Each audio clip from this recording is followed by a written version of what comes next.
It would be nice to be objective in life, in many ways. And the problem is that we have these color-tainted glasses, and as we look at all kinds of situations. For example, think about something as simple as beer.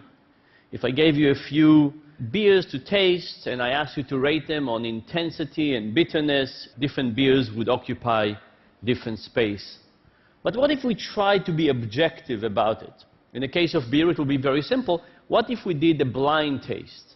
Well, if we did the same thing, you tasted the same beer, but now in a blind taste, things would look slightly different. Most of the beers will go into one place. You will basically not be able to distinguish them, and the exception, of course, will be Guinness. Similarly, we can think about physiology. What happens when people expect something from their physiology? For example, we sold people pain medications. Some people, we told them that medications were expensive. Some people, we told them it was cheap.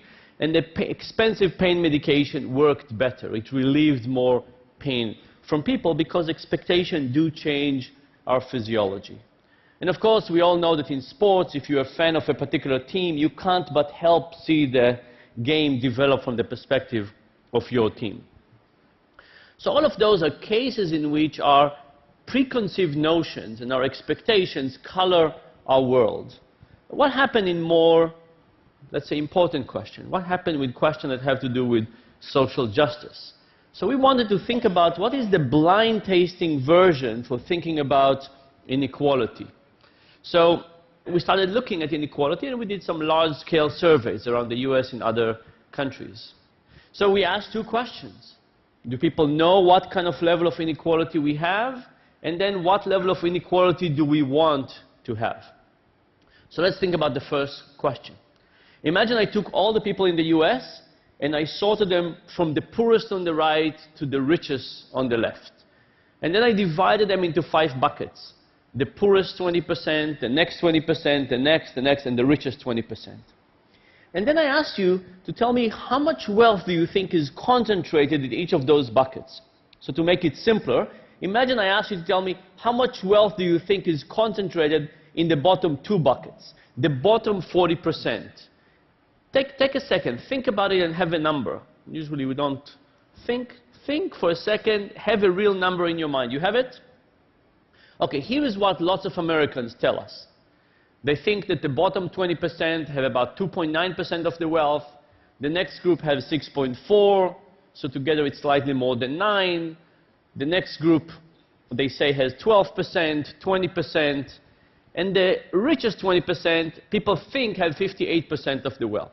You can see how this relates to what you thought. Now, what's reality? Reality is slightly different. The bottom 20% have 0.1% of the wealth. The next 20% have 0.2% of the wealth. Together it's 0.3. The next group has 3.9, 11.3. And the richest group has 85% of the wealth. So what we actually have and what we think we have are very different. What about what we want? How do we even figure this out? So to look at this, to look at what we really want, we thought about the philosopher John Rawls. If you remember John Rawls, he had this notion of what's a just society.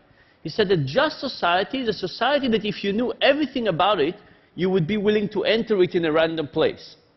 And it's a beautiful definition, right? Because if you're wealthy, you might want the wealthy to have more money, the poor to have less. If you're poor, you might want more equality. But if you're going to go into that society in every possible situation and you don't know, you have to consider all the aspects.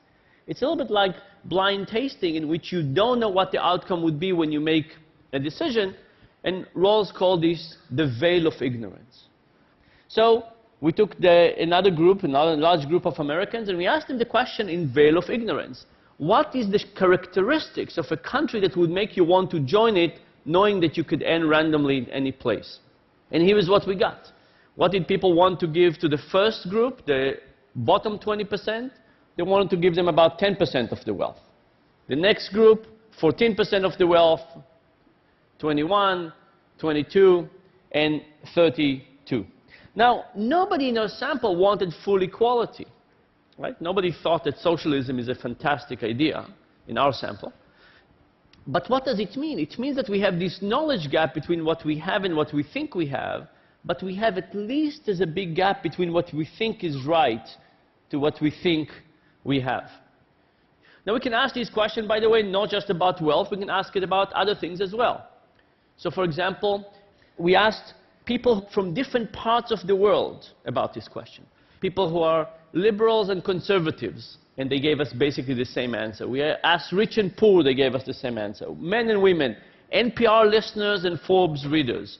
We asked people in England, Australia, the US, very similar answers. We even asked different departments of a university. We went to Harvard and we checked almost every department. And the fact from Harvard Business School, where a few people wanted the wealthy to have more and the rich to have less, the similarity was astonishing. I know some of you went to Harvard Business School.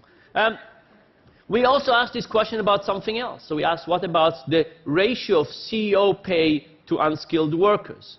So you can see what people think is the ratio. And then we can ask the question, what do they think should be the ratio? And then we can ask, what is reality? What is reality? And you could say, well, it's not that bad, right? The red and the yellow are not that different. But the fact is, it's because I didn't draw them on the same scale. It's hard to see. There's yellow and blue in there. So what about other outcomes of wealth? Wealth is not just about wealth. We asked, what about things like health?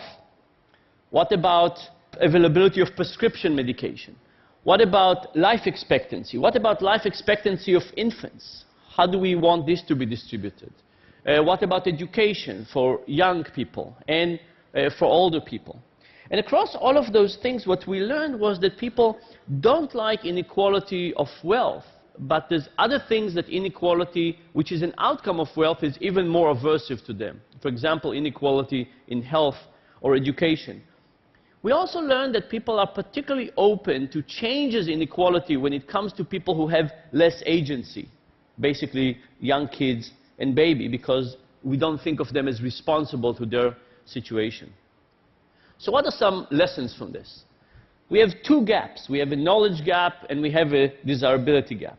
And the knowledge gap is something that we think about, how do we educate people? How do we get people to think differently about inequality and the consequences of inequality in terms of health, education, jealousy, crime rate, and so on. Then we have the desirability gap. How do we get people to think differently about what we really want? You see, the roles definition, the roles way of looking at the world, the blind tasting approach, takes our selfish motivation out of the picture. How do we implement that to a higher degree on a more extensive scale? And finally, we also have an action gap. How do we take these things and actually do something about it? And I think part of the answer is to think about people like young kids and babies that don't have much agency, because people seem to be more willing to do this. To summarize, I would say next time you go to drink beer or wine, first of all, think about what is it in your experience that is real and what is it in your experience that is a placebo effect coming from expectations. And then think about what it also means for other decisions in your life and hopefully also to policy questions that affect all of us. Thanks a lot.